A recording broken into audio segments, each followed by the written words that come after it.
नमस्कार दोस्तों। ब्लड आज का टॉपिक जो हम ले रहे हैं, रुधिर। रुधिर एक ऐसा आपके शरीर का एक ऐसा ऊतक कह सकते हैं, एक ऐसा पार्ट है, ठीक है, जो आपके सर्वाइवल के लिए तो आवश्यक है ही है। उसके बिना आप जीवन की कुछ भी कल्पना नहीं कर सकते हैं। यह एक ऐसा शरीर का भाग है जो हमेशा आपको ये बताता रहता है कि हम कम हैं या ज्यादा, इसकी आवश्यकता कम है अभी या इसकी आवश्यकता अभी और अधिक बढ़ने वाली है। जितनी भी बीमारियां हैं सबका पता इसी से चलता है। जो बीमारियां होती भी हैं कहीं ना कहीं इसी में पहले आती हैं, ठीक है। इसीलिए हर मामले में आपको क्या करना होता है, ब्लड टेस्ट कराना होता है। हर मामले में डॉक्टर लिखता है ये टेस्ट कराइए, वो टेस्ट कराइए, फला कराइए, फला कराइए।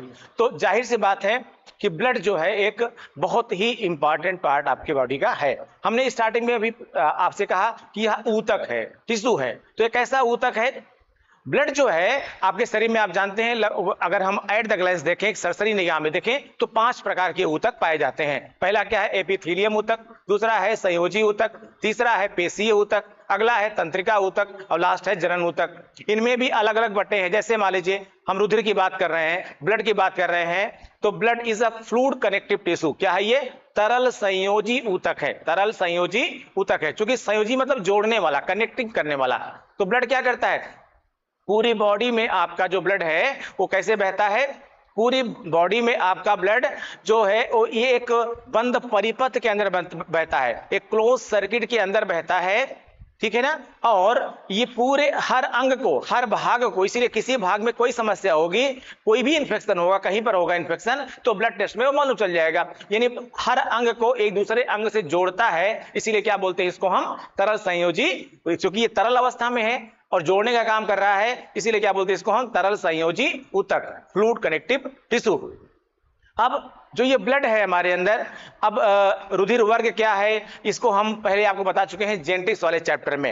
रुधिर वर्ग की खोज किसने किया, ये आपको हम बता चुके हैं। रुधिर वर्ग की खोज किसने किया, कार्ल लैंडस्टीनर ने, ठीक है। और जो आरएच फैक्टर बाद में आया उसकी खोज किसने किया, कार्ल लैंडस्टीनर और वीनर ने। लेकिन रुधिर में क्या क्या चीजें हैं, रुधिर कैसे है, इसको थोड़ा सा हम डिटेल में समझते हैं। दरअसल हमारे आपके अंदर जो है, जो ब्लड बहता है वो एक बंद परिपथ में बहता है। जैसे हमारे हार्ट है, यहां से तो हार्ट से शुरू हुआ, तो हार्ट से ब्लड निकला और अल्टीमेटली आएगा भी कहां पर, हार्ट में ही आ जाएगा। यानी हार्ट से पंप किया तो ब्लड गया पूरी बॉडी में, जब उसका एक्सपेंशन हुआ तो पूरी बॉडी से ब्लड क्या हो गया, आ गया। अब इनको कौन ले जाता है, आप सब जानते हैं, आर्टरीज ले जाती हैं। इनको वापस कौन लाता है हार्ट में, इनको वेन्स लाती हैं, ठीक है। ये हम जो अगला भाग पढ़ाएंगे आपको वीडियो में, आप उसको बाद देख पाएंगे कि आर्टरीज क्या है और वेन्स क्या है, ठीक है। तो फिलहाल इतना भी जानिए कि आपके हार्ट से ब्लड जो है, आपके हार्ट से ब्लड जो है वो कौन ले जाता है, आर्टरीज ले जाती हैं। कौन, और वापस कौन लाता है, वेन्स लाती हैं। यहां ध्यान दीजिएगा, आर्टरीज और वेन्स अलग नहीं होती हैं। बेसिकली आर्टरीज ही अपने एंड पर जाकर के फोल्ड हो जाती हैं और अपर साइड से जो है बाहर आती हैं। कह सकते हैं कि जो आर्टरीज होती है थोड़ा गहरे स्थानों पे होती हैं, जबकि जो डब्ल्यूबी जो आपकी वेन्स होती हैं ये थोड़ा सा ऊपरी स्थानों पर होती हैं और चौड़ी गुहा वाली होती हैं, ठीक है। ये तो आर्टरीज ही क्या होती हैं, अपने एंड पर फोल्ड हो जाती हैं और वहीं से कहलाने लगती हैं वेन्स। यानी धमनियां जो है अपने अंतिम छोर से मुड़ जाती हैं और सिराएं कहे जाने लगती हैं और वापस हृदय में रक्त को लाती हैं। तो पूरी बॉडी में जो हमारा ब्लड बहता है, पहले थोड़ा समझ लेते हैं सामान्य जो बातें हैं ब्लड की, इसके बाद फिर डिटेल में हम बात करेंगे ब्लड के कंपोजिशन की वगैरह वगैरह की। तो इसमें आप पूरा जान पाएंगे कि ब्लड है क्या, ब्लड की उत्पत्ति कहां कहां पर होती है, भ्रूण अवस्था में ब्लड कहां बनता है, वयस्क अवस्था में ब्लड कहां बनता है, संचित कहां होता है, नष्ट इन्हें कौन करता है, इनकी लाइफ स्पैन क्या होती है, इनकी कमी हो जाने पर क्या हो सकता है, वगैरह वगैरह पूरा जानेंगे सब कुछ आप। तो फिलहाल ब्लड जो है हमारा ये एक क्लोज सर्किट के अंदर बहता है। कहां बहता है, एक बंद परिपथ के अंदर जो है ब्लड हमारा बहता है। एक बंद परिपथ में हमारा ब्लड जो है वो बहता है, ठीक है। ब्लड जो है हमारा ये एक, कह सकते हैं आप कि क्लोज सर्किट के अंदर बहता है। किसके अंदर बहता है, क्लोज सर्किट के अंदर बहता है, यानी बंद परिपथ के अंदर बहता, बंद परिपथ में बहता है, ठीक है, क्लोज सर्किट में, यानी आपके हार्ट से निकला ब्लड और पूरी बॉडी में होते हुए वापस कहां पे आया, हार्ट में आया, ठीक है। और बंद परिपथ में बहता है। हम कैसे प्राणी हैं, ह्यूमन बीइंग कैसा है, ह्यूमन बीइंग जो है वो गर्म रुधिर वाला प्राणी है। कैसा प्राणी है, गर्म रुधिर प्राणी, ठीक है। हम कैसे हैं, वार्म ब्लडेड हैं, वार्म ब्लडेड एनिमल हैं हम लोग।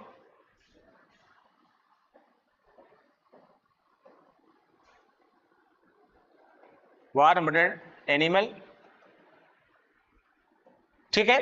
तो हम कैसे हैं, गर्म रुधिर वाले प्राणी हैं। प्राणी दो तरह के होते हैं, एक गर्म रुधिर वाले, एक शीत रुधिर वाले, यानी एक हॉट ब्लडेड या वार्म ब्लडेड, और एक होते हैं कोल्ड ब्लडेड। थोड़ा यहां समझिए, ऊपर हमने कहा बंद परिपथ में बहता है, तो इसी तरह से दूसरे प्रकार के भी प्राणी यहां पर भी हैं। एक है जिनमें क्या होता है, सिस्टम ओपन होता है, और एक है जिसमें क्या होता है, सिस्टम क्लोज होता है।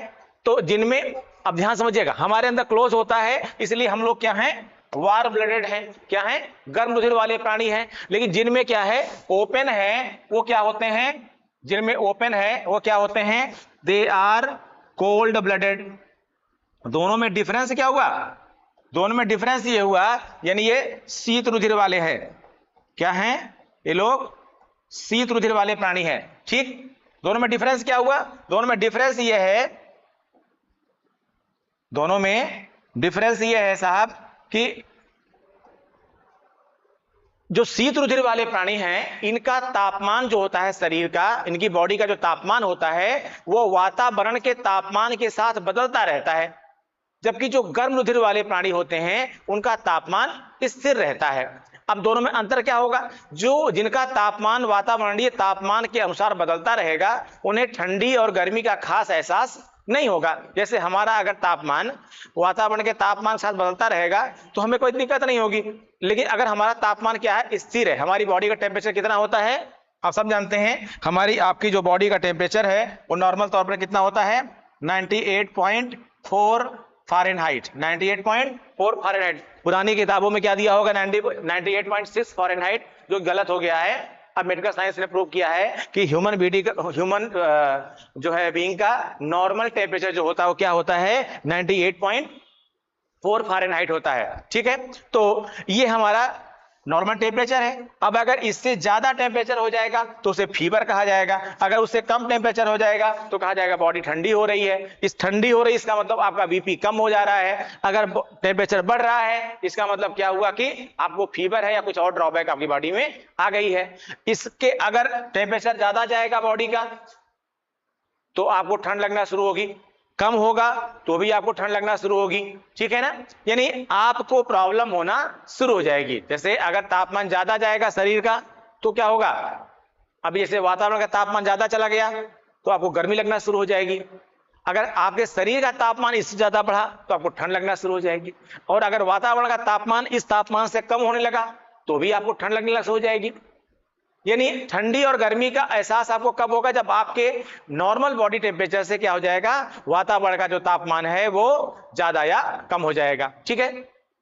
अब ध्यान समझिए यहां पर कि पहली चीज क्या बताई मैंने आपको कि हम बंद परिपथ में हमारे आपके अंदर क्या होता है, जो रुधिर बहता है, जो ब्लड बहता है वो एक क्लोज सर्किट के अंदर बहता है, एक बंद परिपथ के अंदर बहता है, जबकि दूसरे प्राणियों में क्या है, उनमें अलग अलग है, ठीक। अब ब्लड कैसा है, ब्लड जो है मैंने बताया कि फ्लूइड कनेक्टिव टिश्यू है। हमारे शरीर में जब पाचन होता है, डाइजेशन होता है, तो हमने आपको डाइजेशन वाले पार्ट में बताया है कि जब हम मुख गुहा से भोजन को लेते हैं तो अल्टीमेटली पचते पचते वो कहां पहुंचेगा, छोटी आंत पहुंचेगा। छोटी आंत में पूरा पाचन कंप्लीट हो जाता है, ये बात हमारी आपकी पहले हो चुकी है। छोटी आंत में पूरे पाचन के बाद बताया है मैंने आपको कि छोटी आंत की दीवारों में रसांकुर पाए जाते हैं, विलाइज पाई जाती हैं।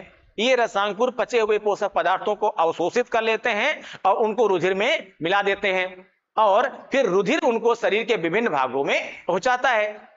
जाहिर सी बात है कि सब कुछ रुधिर में मिलेगा। अब रुधिर में केवल पोषक पदार्थ नहीं होता, रुधिर में हार्मोन्स भी होंगे, रुधिर में हार्मोन्स भी होंगे, रुधिर में कुछ पाचक रस भी हो जाएंगे, रुधिर में एंजाइम्स भी हो जाएंगे, ठीक है ना, एंजाइम से भी हो जाएंगे, यानी कुल मिलाकर के बहुत सारी चीजें होंगी जो रुधिर में मिल जाएंगी। इसीलिए रुधिर को हम यौगिक नहीं कह सकते, रुधिर क्या कहेंगे, मिश्रण। रुधिर क्या है, मिश्रण है, मिक्सचर है, इसमें चीजें अप्रॉक्स रहती हैं, अप्रॉक्स। अगर उससे ज्यादा हुई तो उन्हें छान करके अलग कर लिया जाएगा। जैसे अगर ग्लूकोज ज्यादा हुआ तो छान करके अलग हो जाएगा, उसको मूत्र से यानी यूरिन से बाहर निकाल दिया जाएगा। अल्कोहल ज्यादा हुआ छान के निकाल दिया जाएगा। जल ज्यादा हो गया उसको छान करके किडनी क्या करेगी, फिल्टर कर लेगी और उसको जो है यूरिन के रास्ते शरीर से बाहर कर देगी। तो ये कुछ बातें मैंने आपको सामान्य बताई। अब जो रुधिर है थोड़ा उसको समझिए आप लोग। आइए, रुधिर को हम सामान्य तौर पर, अगर हम ब्लड की बात करें सामान्य तौर पर, तो अच्छा इससे भी पहले थोड़ी कुछ चीजें और जान लीजिए, फिर इसको हम डिटेल समझाते हैं आपको। दरअसल रुधिर की उत्पत्ति कहां पर होती है। एक्चुअली रुधिर की जो उत्पत्ति है, थोड़ा इसका अभी आगे भी आएगा मैटर। रुधिर की उत्पत्ति जो होती है, अगर हम भ्रूणावस्था की बात करें, एम्ब्रियोनिक स्टेज की बात करें, तो एम्ब्रियोनिक स्टेज में रुधिर की उत्पत्ति कहां पर होती है। एम्ब्रियोनिक स्टेज में रुधिर कहां बनता है, एम्ब्रियोनिक स्टेज में रुधिर हमारा बनता है प्लीहा में।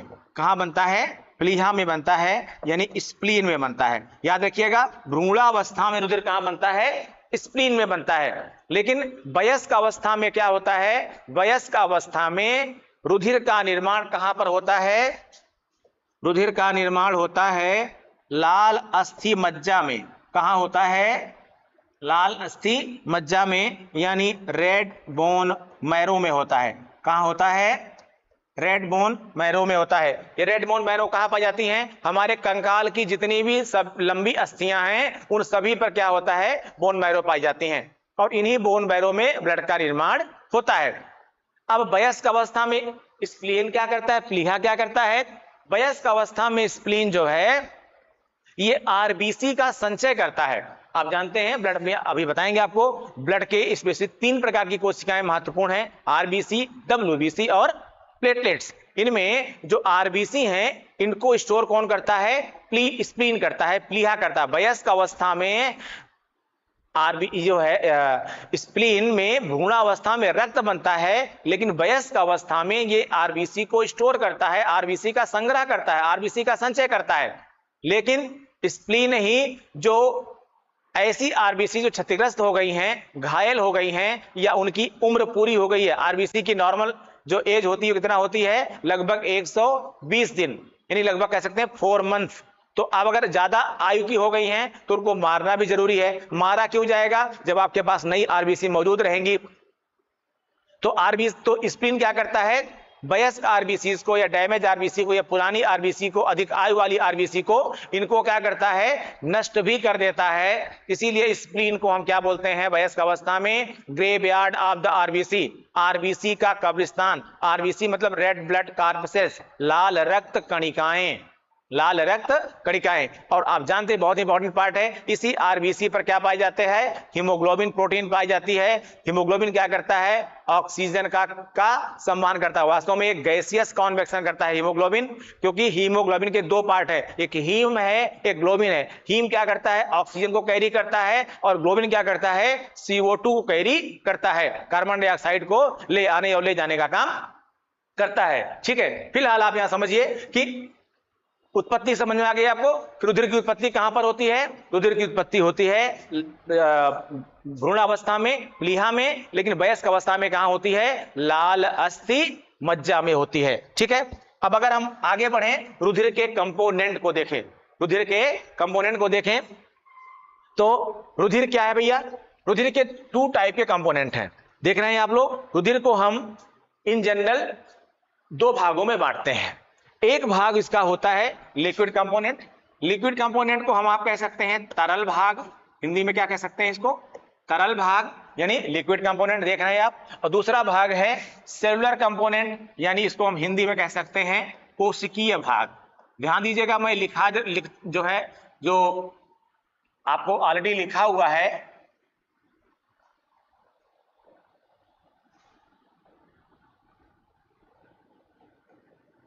जो लिखा हुआ है वो पूरा इंग्लिश में लिखा हुआ है, लेकिन मैं उस सब की हिंदी आपको बताता हूं, जरूरत पड़ने पर मैं लिख भी देता हूं, इसलिए आप लोग चिंता करने की कोई जरूरत नहीं है। ठीक है, तो एक भाग क्या हो गया, तरल भाग, और एक भाग क्या हो गया, कोशिकीय भाग। तरल भाग जो होता है, इसको ध्यान समझना, तरल भाग जो होता है ये टोटल पूरे ब्लड का लगभग 55% पार्ट होता है। कितना, लगभग 55% भाग होता है। और जो सेलुलर कंपोनेंट्स होता है ये पूरे ब्लड का लगभग कितना होता है, 45% पार्ट होता है। ठीक है, अब जो ये सेलुलर कंपोनेंट, ये जो लिक्विड कंपोनेंट है आपका तरल भाग है, इस तरल भाग को बेसिकली हम लोग क्या कहते हैं, प्लाज्मा कहते हैं। क्या कहते हैं, प्लाज्मा कहते हैं। इस प्लाज्मा में क्या होता है, ये जो प्लाज्मा हुई, इस प्लाज्मा में लगभग 91% क्या होता है, जल होता है। 91% क्या होता है, जल होता है। और जो शेष 9% भाग है, जो रेस्ट 9% पार्ट हैं, उनमें कई कार्बनिक और अकार्बनिक पदार्थ पाए जाते हैं। कार्बोनिक एंड कार्बोनिक सब्सटेंसेस, कार्बनिक और अकार्बनिक पदार्थ पाए जाते हैं। अब जो ये कोशिकीय भाग है, इस कोशिकीय भाग में मुख्य रूप से 3 प्रकार की कोशिकाएं आती हैं। इनमें जो पहली कोशिका है वो है आरबीसी। क्या है, आरबीसी। आरबीसी को क्या बोला बताया मैंने आपको, क्या पूरा नाम है इसका, रेड ब्लड कार्पसेल्स, लाल रक्त कणिकाएं। इनको कोशिकाएं नहीं कहेंगे, कणिकाएं कहेंगे। क्या कहेंगे, कणिकाएं कहेंगे। ठीक है, इनको इनके और भी नाम है, इरिथ्रोसाइट्स, फ्लासाइट्स, फ्लासाइट्स, उनमें ज्यादा जानने की जरूरत आपको नहीं है, बिकॉज आप जीएस पॉइंट ऑफ व्यू से आप पढ़ रहे हैं। ठीक है, तो आरबीसी पहली कोशिका कौन है, आरबीसी। दूसरी कोशिका कौन है, डब्ल्यूबीसी। और तीसरी कोशिकाएं कौन सी हैं, प्लेटलेट्स। यानी हम जो हमारा कोशिकीय भाग है, कोशिकीय भाग में मुख्य रूप से 3 प्रकार की कोशिकाएं आ रही हैं। कौन, आरबीसी, डब्ल्यूबीसी और प्लेटलेट्स। अब पहले समझिए आरबीसी को। आरबीसी जो है बहुत ही इंपॉर्टेंट आपकी बॉडी के लिए है, आप समझ गए होंगे इसको, क्योंकि आरबीसी जो है एक ऐसा भाग है जो आप कह सकते हैं कि आपके रुधिर में सबसे इंपॉर्टेंट पार्ट में से है। क्यों, एक्चुअली आरबीसी जो है ये हीमोग्लोबिन को कैरी करता है। आरबीसी का बस एक ही काम है, हीमोग्लोबिन का संवहन करना। और हीमोग्लोबिन का काम है कार्बन डाइऑक्साइड और ऑक्सीजन का संवहन करना। यानी हीमोग्लोबिन का काम है गैसीय संवहन करना, गैसियस कॉन्वेक्शन करना। आरबीसी का काम है हीमोग्लोबिन का संवहन करना। और अगर आरबीसी कम है तो हीमोग्लोबिन कम हो जाएगा। अगर हीमोग्लोबिन कम है तो सही तरह से ऑक्सीजन का को कैरी नहीं कर पाएंगे हम आप। तो इसीलिए जब हीमोग्लोबिन हमारी बॉडी में कम हो जाने लगता है तो हम कहते हैं कि हमें एनीमिया हो गया है, रक्त क्षीणता हो गई है। और अगर एनीमिया हो जाएगा तो आपको सांस फूलने की समस्या हो सकती है, आपका एनर्जी लेवल डाउन हो सकता है। और ज्यादा अगर कम हो गया तो आपका शरीर भी पीला सा पड़ने लगता है। और कभी कभी जब पीलिया हो जाता है, आपको जॉइंटिस हो जाता है, तो वहां पर ये प्रॉब्लम बढ़ जाती है। नॉर्मल तौर पर हमारे आप के अंदर जो हीमोग्लोबिन होता है वो लगभग कितना, 15 ग्राम पर 100 ml ब्लड। लगभग 100 मिलीमीटर रक्त में लगभग 15 ग्राम तक क्या पाया जाता है, हीमोग्लोबिन पाया जाता है। थोड़ा इससे कम है तो भी चलेगा। किसकी बात कर रहे हैं हम, मेल की बात कर रहे हैं, पुरुषों की बात कर रहे हैं। लेकिन अगर थोड़ा कम है तो भी चलेगा, 15 से 14 है, 13 है, चल जाएगा। थोड़ा ज्यादा है तो भी चल जाएगा। लेकिन अगर कहीं ज्यादा और ज्यादा बन जा रहा है, 17 तक बन गया, 18 तक बन गया, 19 तक बन गया, तो इसका मतलब यह है कि इसका मतलब यह है कि स्प्लीन सही काम नहीं कर रहा है, प्लीहा सही काम नहीं कर रहा है, सही तरह से आरबीसी को मार नहीं पा रहा है, या कुछ और प्रॉब्लम हो गई है। कभी कभी स्प्लीनोमेगैली भी हो जाती है। स्प्लीन में प्रॉब्लम होने पर जब स्प्लीन पढ़ाएंगे तो वहां बात करेंगे हम। फिलहाल यहां समझिए कि हीमोग्लोबिन अगर बहुत ज्यादा हो गया तो भी समस्या, और कम हो गया तो भी समस्या। अगर हम फीमेल्स की बात करें तो फीमेल्स में इसकी जो मात्रा है वो थोड़ा कम हो जाती है, वो लगभग 12 से 13 के आसपास आ जाती है। बहुत कम नहीं होना चाहिए, लेकिन अगर 11, 12, 13 तक है तो भी चल जाता है। इसी तरह से इसके अमाउंट की बात भी हम करेंगे। सामान्य तौर पर हमारे आपके अंदर ब्लड कितना पाया जाता है, लगभग 5 से 6 लीटर। किसमें, ह्यूमन जो है बीइंग में। अगर एक ऑन एवरेज 70 किलोग्राम का व्यक्ति है तो 70 किलोग्राम के व्यक्ति में लगभग 5 से 6 लीटर ब्लड जो है वो पाया जाता है। क्योंकि इसको आप ऐसे समझिए कि ब्लड हमारे शरीर का लगभग 1/13वां भाग घेरे रहता है। लगभग 1/13 पार्ट हमारी बॉडी का लगभग ये जो है होता है। और अगर वजन के बेस में देखा जाए तो लगभग शरीर के वजन का लगभग 7 से 8%। ठीक है, तो वजन के हिसाब से, एरिया के हिसाब से ये बताया मैंने आपको।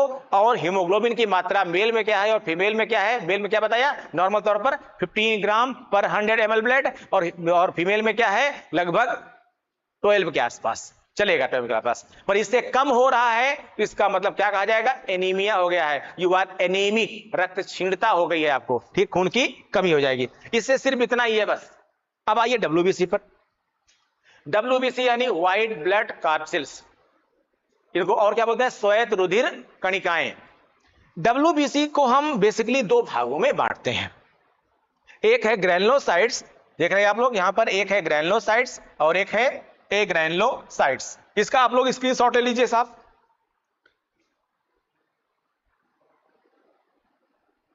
तो एक है ग्रैनुलोसाइट्स और एक है एग्रैनुलोसाइट्स, यानी एक में केंद्रक पाया जाता है और एक में केंद्रक नहीं पाया जाता है। जिनमें केंद्रक, अब जो ग्रैनुलोसाइट्स हैं जिनमें केंद्रक पाया जा रहा है, उनमें ये 3 प्रकार से इनको बांटते हैं। इसका एक पार्ट जो बांटा हमने वो है इस्नोफिल्स, दूसरा है जो बैसोफिल्स और तीसरा है न्यूट्रोफिल्स। इस्नोफिल्स आप जानते हैं नॉर्मल अमाउंट इनका जो ब्लड में होता है लगभग 2 से 4%, 2 से 5, 2 से 6%। अगर इससे ज्यादा हो गया तो जब आपको कॉमन कोल्ड होता है, जुकाम हो जाता है, तो यही इस्नोफिल कोशिकाएं नाक से बहती हैं। ठीक है, तो ये इस्नोफिल बढ़ जाती हैं। और अगर एक तो जब भी आपको कॉमन कोल्ड होगा ये इस्नोफिल बढ़ जाती हैं। ये इस्नोफिल बढ़ गई हैं, किस लिए बढ़ गई हैं? जो कॉमन कोल्ड किससे होता है? राइनो वायरस से होता है, RNA वायरस है। राइनो वायरस को मारने के लिए ये कोशिकाएं बढ़ जाती हैं। पर जल्दी इनका खत्म, जैसे ही वायरस मर जाए खत्म हो जाना चाहिए, पर कभी कभी ये कोशिकाएं खत्म नहीं होती बल्कि बढ़ने ही लगती हैं। और जब इनका अमाउंट लगभग 15 से 20 के ऊपर पहुंच जाता है लगभग, तो क्या बोलने लगते हैं कि भाई इस्नोफीलिया हो गया है। इस्नोफीलिया में रक्त में इस्नोफिल की संख्या बहुत बढ़ जाती है। अब इस्नोफिल संख्या अगर बढ़ जाएगी तो आपके जो है वो सिर में दर्द होना शुरू हो जाएगा। ठीक है, तो ये इस्नोफिल्स हैं। दूसरी क्या होती हैं? बैसोफिल्स हैं। ये लगभग 0.5 से 2% तक पाई जाती हैं। इसके बाद है न्यूट्रोफिल्स। न्यूट्रोफिल्स क्या होती हैं? न्यूट्रोफिल्स जो होती हैं ये लगभग 60% तक पाई जाती हैं। कितना? लगभग 60% के आसपास पाई जाती हैं।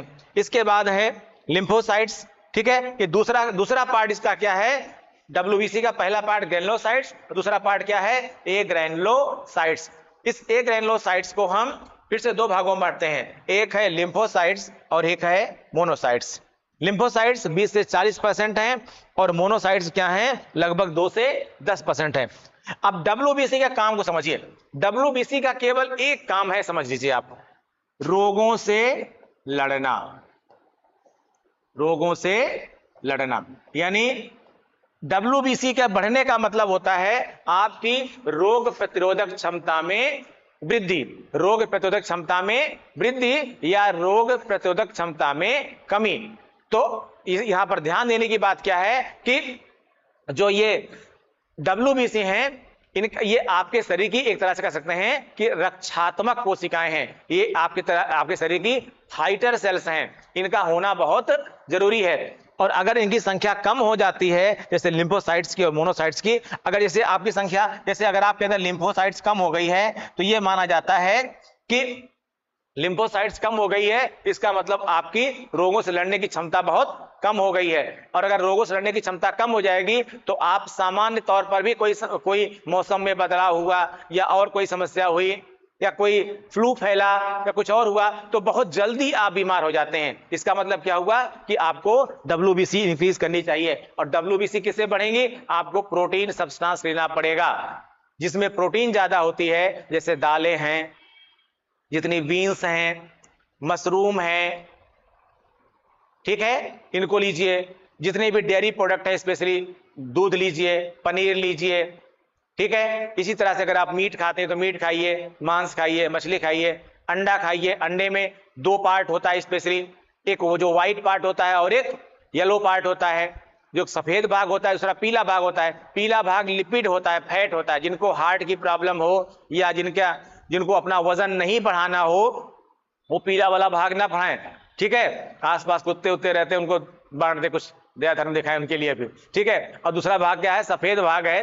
तो जो सफेद वाला पार्ट है वो प्रोटीन का पार्ट है, उससे आपकी इम्यूनिटी बढ़ेगी, ठीक है, तो उसको खाइए। अब तीसरी बात करते हैं हम प्लेटलेट्स की। प्लेटलेट्स वो पहले थोड़ा लोग कम जानते थे, लेकिन आजकल और खासकर ये सितंबर अक्टूबर के मौसम में तो ज्यादा इनकी इंपॉर्टेंस बढ़ जाती है, पूछ बढ़ जाती है, चर्चाएं बढ़ जाती है। क्यों? क्योंकि डेंगू में आप जानते हैं प्लेटलेट्स कम होती है। वैसे जान लीजिएगा हर फीवर में मोस्ट लाइकली क्या होती है, प्लेटलेट्स कम होती हैं। इनकी लाइफ स्पैन बहुत कम होती है एक्चुअली।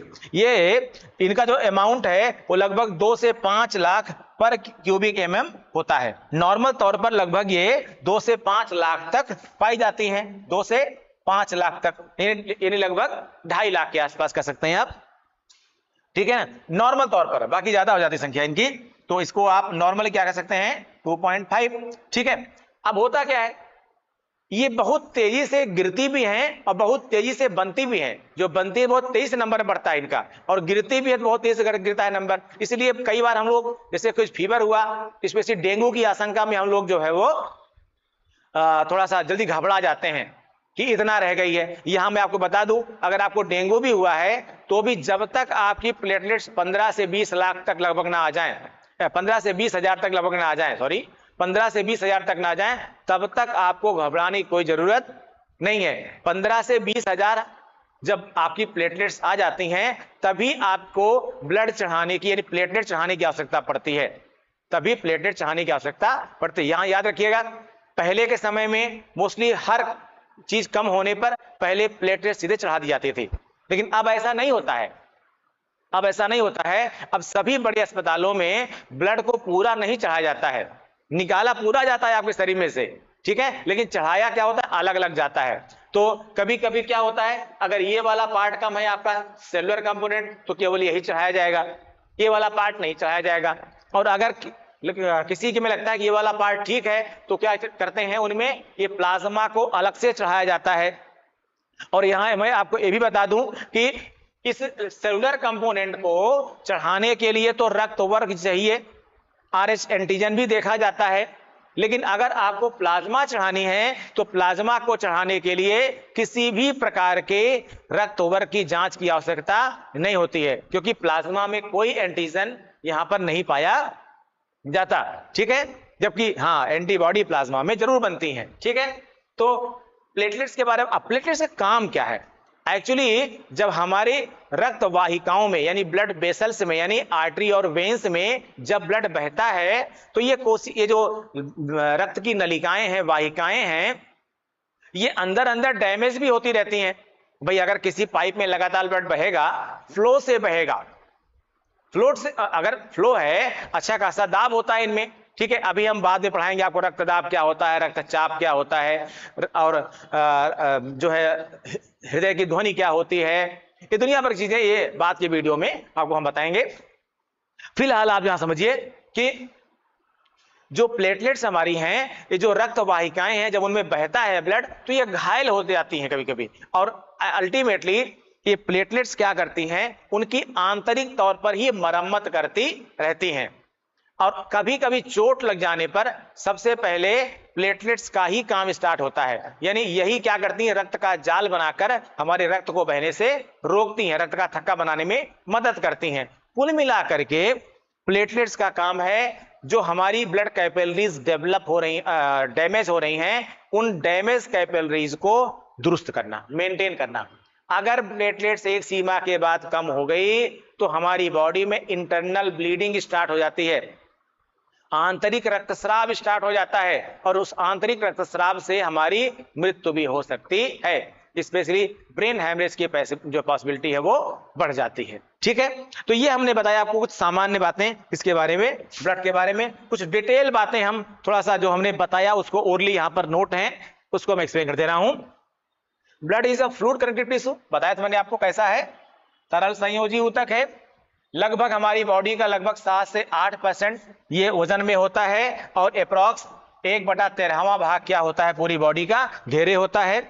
ब्लड कंटेन्स 55% प्लाज्मा, जो मैंने इससे पहले बताया था अभी आपको, और 40% क्या होती है इसमें, 55% प्लाज्मा होती है, 40% RBC होती है, 4% प्लेटलेट्स होती हैं और 1% क्या होती है, WBC होती है। मैंने क्या बताया अभी कि जो ये प्लाज्मा वाला पार्ट आप देख रहे हैं ये किसका पार्ट है, ये लिक्विड कंपोनेंट का पार्ट है और लिक्विड कंपोनेंट कितना होता है, लगभग 55%। और जो ये आप देख रहे हैं अमाउंट, ये अमाउंट जो आप देख रहे हैं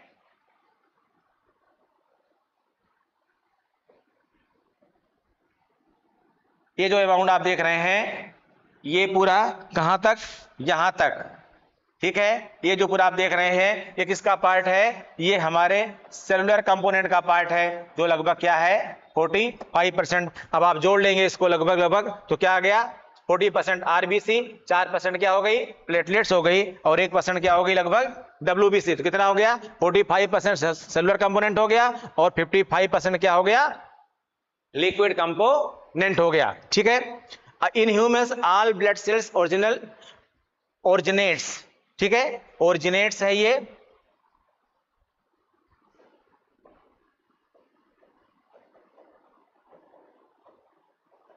originates from haematopoietic stem cells, ठीक है। स्टेम सेल्स किन्हें कहते हैं, ऐसी न्यूली बॉर्न रक्त उत्पादन संबंधी न्यूली बॉर्न सेल्स, ऐसी कोशिकाएं जो तुरंत बनती हैं, ठीक है, उन्हें क्या बोलते हैं न्यूली बॉर्न सेल्स, जिनमें अपार विभाजन की क्षमता होती है, उन्हें कहते हैं स्तंभ कोशिकाएं या स्टेम सेल। इसका भी एक अलग पार्ट बनेगा, वहां समझाऊंगा आपको मैं कि स्तंभ कोशिकाएं किन्हें कहते हैं। स्तंभ कोशिकाएं वो कोशिकाएं होती हैं, स्टेम सेल वे सेल्स होती हैं जो नई पैदा हुई होती हैं, नई बनी होती हैं और इन कोशिकाओं में डिवीजन की या विभाजन की अपार क्षमता होती है, ठीक है। इन्हें क्या बोलते हैं हम स्टेम सेल। जैसे आपका ओवम या आपके स्पर्म, ये भी आपके स्टेम सेल में ही आते हैं, ठीक है। आगे आइए और कुछ सामान्य जानकारियां। About 90% of the blood cells are produce in the bone marrow, लगभग 90 से 95% जो है जो रक्त की कोशिकाएं हैं उनका निर्माण कहां होता है, बोन मैरो में होता है। कहां पर होता है, बोन मैरो में होता है। In an adult most of the bone marrow is concentrated, जो बोन मैरो ज्यादातर पाई जाती है वो कहां पाई जाती हैं, इन ब्रेस्ट बोन, ठीक है, ब्रेस्ट बोन यहां पर छाती की जो हमारी हड्डियां होती हैं, अस्थियां होती हैं इनमें, and in the bones of spine, ठीक है, जो स्पाइन की हमारी ये होती है पूरी की पूरी उसमें, एंड पेल्विक यहां पर पोर्शन पाया जा रहा है पूरा, ठीक है, ये पेल्विक। तो ज्यादातर जो हमारी जो ये बोन मैरो होती हैं वो कहां पर होती हैं, ये बताया मैंने कहां पर होती हैं, एक तो ब्रेस्ट बोन में और बोन्स ऑफ स्पाइन में और पेल्विक में, ठीक है। Several other organs help to regulate the production of blood cells. These includes the liver. Liver भी आप जानते हैं, लीवर भी जो है ब्लड के कुछ सेल्स के प्रोडक्शन में हेल्प करता है, इसीलिए जब आपको पीलिया हो जाता है, जॉन्डिस हो जाता है तो वहां पर भी आपका हीमोग्लोबिन कम हो जाता है और जो है आपका शरीर पीला पड़ने लगता है। कहां, लिम्फेटिक सिस्टम जब आपको आर्टरी और वेन्स बताएंगे तो आपको बताएंगे, सामान्य तौर पर समझ लीजिए अब यहीं पर कि जब हमारे शरीर में जो आर्टरीज हैं वो ब्लड ले जाती हैं और वेन्स क्या करती हैं, वापस लाती हैं। दरअसल आर्टरी और वेन्स को ही ज्यादातर हम समझते हैं, वास्तव में इन आर्टरी और वेन्स के बीच में एक और रक्तवाहिका तंत्र होता है, एक और ब्लड वेसल सिस्टम होता है जो केवल बॉडी पार्ट से हार्ट की ओर ब्लड लाता है, हमारे शरीर के अंगों से हृदय की ओर रुधिर लाता है, उसको बोलते हैं लिम्फेटिक सिस्टम या लसिका तंत्र, या उन नलिकाओं को बोलते हैं लसिका वाहिनियां, लिम्फ वेसल्स। इनमें अंतर होता है। लिम्फ क्या है, लिम्फ जो है आपके रुधिर की वो बढ़ी हुई मात्रा होती है जिन्हें सिरा कोशिकाएं यानी जो हमारी वेन्स हैं वो वापस हृदय तक नहीं ला पाती हैं, वो ऐसा अमाउंट है, ठीक है, जो एक्स्ट्रा माना जाता है ब्लड का, और इस अमाउंट को वास्तव में जो लिम्फ वेसल्स हैं, लसिका वाहिनियां हैं, ये वापस हृदय में ले आ पाती हैं। इनमें खासियत क्या है, लिम्फ में आरबीसी नहीं होती तो हीमोग्लोबिन भी नहीं होगा, यानी इनका रंग लाल नहीं होता है, और जाहिर बात WBC भी है, प्लेटलेट्स भी हैं। इनमें ऑक्सीजन नहीं होता तो इनमें CO2 होगी। इनमें पोषक पदार्थ नहीं होते तो इनमें कुछ अपोषक पदार्थ भी होते हैं, इनमें कुछ बैक्टीरिया वगैरह भी जो मारे गए हैं वो सब भी हो सकते हैं, और इनमें WBC बड़ी जबरदस्त मात्रा में होती हैं। तो RBC ना होने की वजह से इनका रंग लाल नहीं होता है। आप जानते हैं रुधिर का जो रंग होता है वो लाल होता है। क्यों लाल होता है? क्योंकि उसमें हीमोग्लोबिन पाया जाता है। हीमोग्लोबिन की उपस्थिति के कारण ही रुधिर का रंग लाल होता है। हीमोग्लोबिन का काम क्या है? गैसीय संवहन करना, लेकिन इसकी उपस्थिति के कारण रुधिर का रंग लाल होता है। अब चूंकि जो लिम्फ है, हमारी जो लसिका है, उसमें नहीं पाया जा रहा है, तो उसका रंग लगभग क्रीमी कलर का होता है। ठीक है, तो वहां पर भी इस लिम्फेटिक सिस्टम में भी, ठीक है। और जैसे लिम्फ नोड्स क्या होते हैं? जो जहां पर लिम्फ का अंतिम छोर होता है, जो हमारी लिम्फ वेसल्स हैं, लिम्फ वेसल्स का जो अंतिम छोर होता है, जैसे यहाँ पर जहां पर खाली स्थान है, वहां पर लिम्फ नोड्स पाए जाते हैं। और कभी कभी जो हमारी बॉडी में कोई बैक्टीरियल इन्फेक्शन हो गया, कोई भी और ऐसा कोई इन्फेक्शन हो गया जिसको जो है मारना थोड़ा मुश्किल हो रहा है, तो हमारी जो लिम्फ नोड्स हैं, एक तरह से वो चूंकि वो एरिया एक्वायर्ड करते हैं, थोड़ा एरिया ग्रहण किए होते हैं, बड़ा स्थान वहां पर होता है, जहां जहां पर जोड़ होते हैं मोस्टली यहीं पर लिम्फ नोड्स पाए जाते हैं। तो इन लिम्फ नोड्स पर बैटल फील्ड्स बन जाता है, रण क्षेत्र बन जाता है। और इन रण क्षेत्र में उन बैक्टीरियाज या जो भी माइक्रोपैथोजेंस हैं, उनको ला करके यहां पर मारने का काम किया जाता है। समझ रहे हैं? बैटल फील्ड्स बन जाता है, रण क्षेत्र बना जाती है। इसीलिए जब कोई आपको बैक्टीरियल इन्फेक्शन हुआ या कोई भी माइक्रो ऑर्गेनिज्म का इन्फेक्शन हुआ, संक्रमण हुआ, जैसे एड्स होता है तो एड्स में भी ऐसा ही हो जाता है, टीबी होती है उसमें भी ऐसा हो जाता है, कभी कोई फोड़ा ओड़ा शरीर में हो गया पैर वैर में, तो यहां देखते हैं यहां गिल्टी निकल आई, यहां गिल्टी निकल आई, यहां गिल्टी निकल आई। ये गिल्टी निकलने का मतलब होता है कि यहां पर रण क्षेत्र बनाया गया है, जबरदस्त लड़ाई चल रही है। किसमें? हमारी जो WBC हैं और किसमें?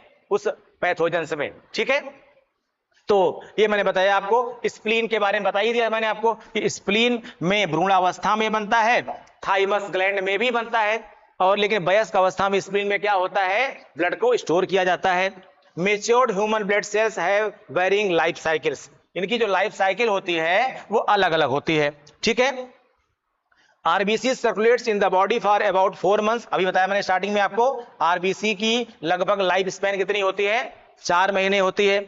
प्लेटलेट्स की लगभग 8 से 10 दिन होती है। और WBC की क्या होती है?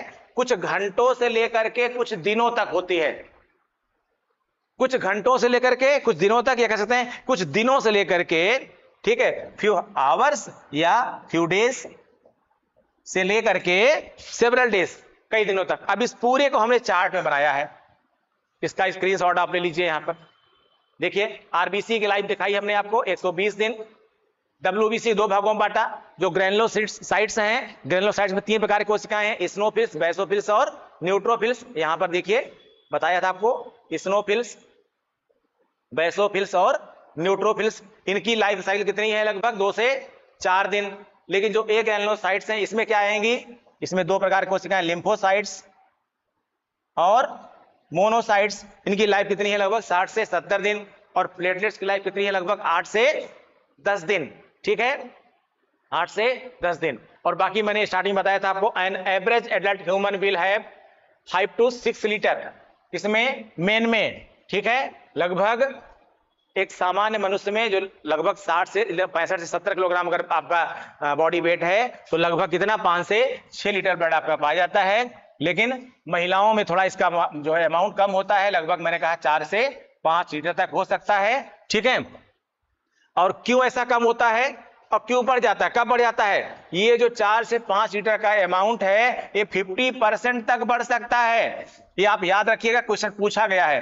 प्रेगनेंसी के दौरान ये अमाउंट लगभग 50% तक बढ़ जाता है, यानी 8 से 10 लीटर तक, कह सकते हैं 7 से 8 लीटर तक इनकी मात्रा हो सकती है बॉडी में। ठीक है, इसीलिए कहा जाता है कि प्रेगनेंसी के दौरान महिलाओं को आयरन सब्सटेंस खूब खिलाइए, जिससे 2 चीजों का बहुत ध्यान देना होता है। एक तो आयरन सब्सटेंस, यानी जिनमें लौह जो पाया जाता हो, जैसे कि हीमोग्लोबिन ठीक ठाक बने। दूसरा फाइबर, जिससे बच्चे की ग्रोथ अच्छे तरीके से हो सके। ठीक है, इसका ध्यान रखा जाना चाहिए। ठीक है, तो ये हमने आपको सामान्य बातें बताई। अगर कुछ बातें ब्लड से रिलेटेड छूट गई होंगी तो हम उनको, जो अगला वीडियो होगा उसमें हम उनको लेने की पूरी कोशिश करेंगे। मैं आशा करता हूं कि आप सबको ये पूरा समझ में आया होगा। ठीक है, आप लोग वीडियोस को आगे बढ़ाते रहिए, थोड़ा चैनल को सपोर्ट भी करते रहिए। Thank you.